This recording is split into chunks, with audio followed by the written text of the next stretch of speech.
Nous voilà en présence d'Alain, qui est président de l'association Historium, qui représente des soldats du Canada, et là plus particulièrement du Canada francophone. Il a une petite particularité sur son campement, c'est qu'il a des photos de soldats qui sont fort peu connus, d'ailleurs, des soldats amérindiens canadiens. Donc on a leurs photos, et surtout ce sont des individus dont un certain nombre ont des destins un peu exceptionnels, ce sont des individus tout à fait exceptionnels. C'est une histoire qui est quand même assez remarquable. Oui, tout à fait. Tout à fait. Donc d'abord, nous on représente le 22e bataillon canadien-français, et parmi les Canadiens, il y avait aussi les Amérindiens. Donc là nous avons reproduit sur un grand livre des informations qu'on a retrouvées au Québec. Je vais donc tourner les pages de ce petit livre.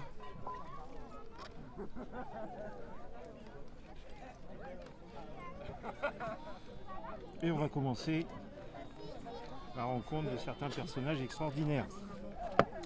Donc là on peut voir une photo avec leurs parents, enfin tout au moins leur père, et ici les soldats qui se sont engagés parce qu'ils ne sont pas obligés d'aller au combat.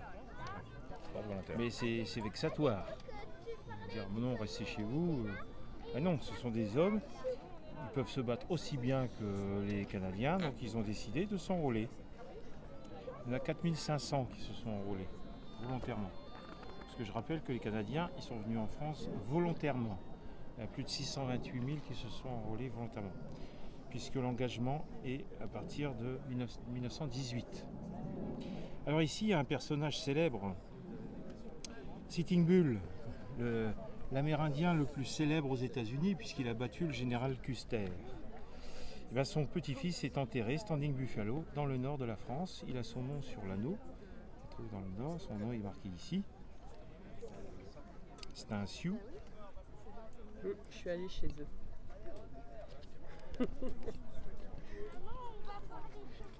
Je savais pas. Voilà, donc il est mort ici, enterré. Alors ici, un autre personnage intéressant, c'est un tireur d'élite. Il est là, en photo. Son fusil est ici. Alors c'est un personnage qui a fait mouche 115 fois. Il a tué 115 Allemands. Il était très patient. Dans le No Man's Land, il pouvait rester plusieurs jours, attendre que l'Allemand fasse une erreur.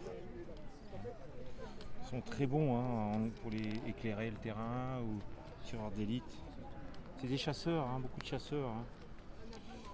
Alors ici, il est exceptionnel puisqu'il a gagné une médaille aux Jeux Olympiques.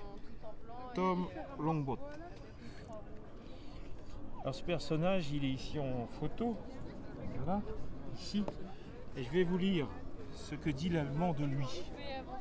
Il a eu 24 blessures par balle. Il a survécu. J'ai vu courir un homme très vite, j'ai tiré.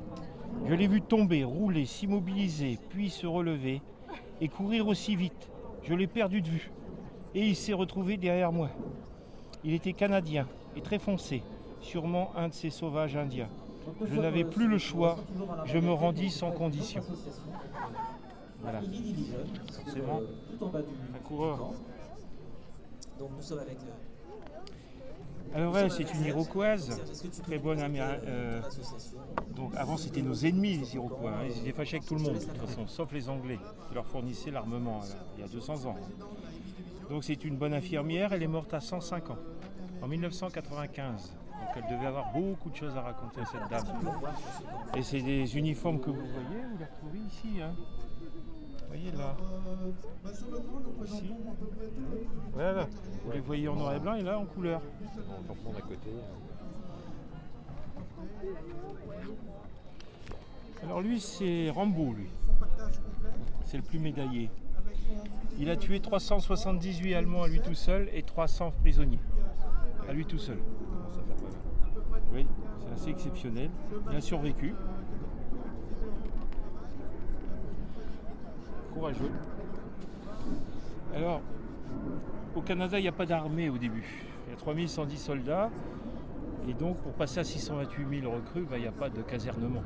Donc ici, vous avez une photo où on voit un casernement qu'on a dû monter. C'est des hectares et des hectares, des kilomètres carrés de tentes. De tentes que vous avez ici derrière vous, c'est des tentes d'origine inuite, des Amérindiens, que les Britanniques ont copiées comme tentes militaires.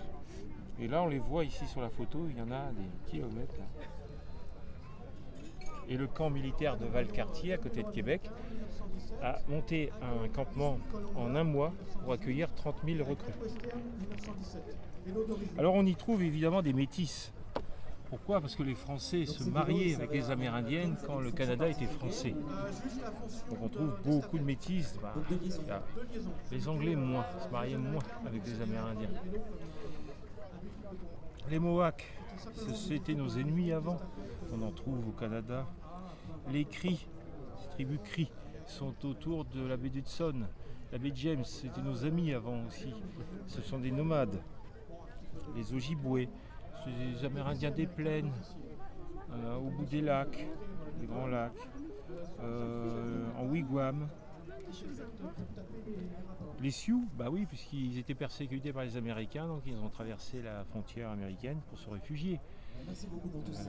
Et les Inuits, tribus Inuits, qui ont donné le nom aux tentes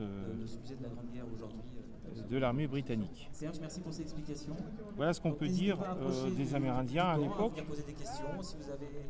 Et on a eu dans le 22e bataillon canadien-français, je crois qu'il y en a eu 2. Ces groupes de reconstitution seront très heureux de pouvoir vous expliquer ce qu'ils présentent sur leur temps. Et après, ils sont retournés à la vie civile. Hein.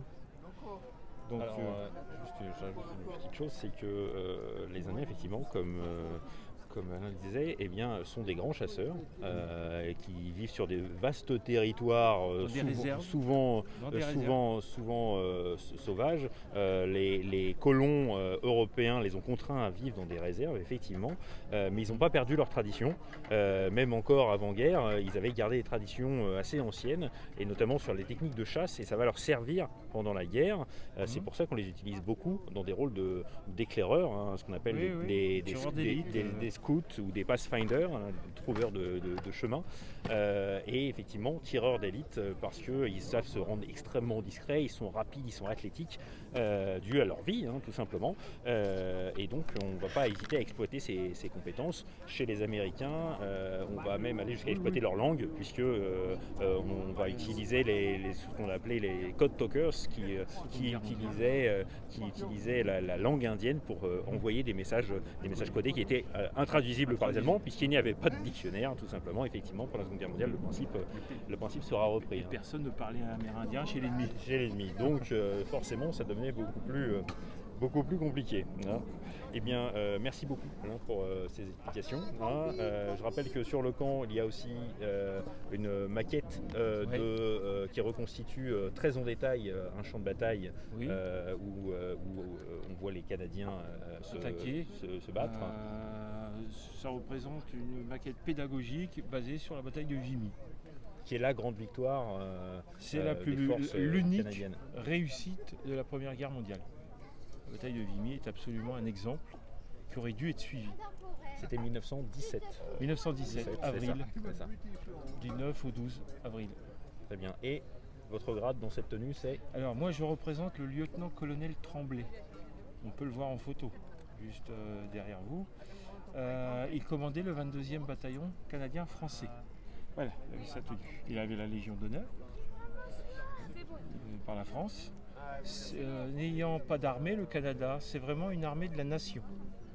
Donc lui était ingénieur, il a eu ce grade, lieutenant-colonel, et il commandait le 22, et ensuite il était un bon officier, il est passé à la brigade.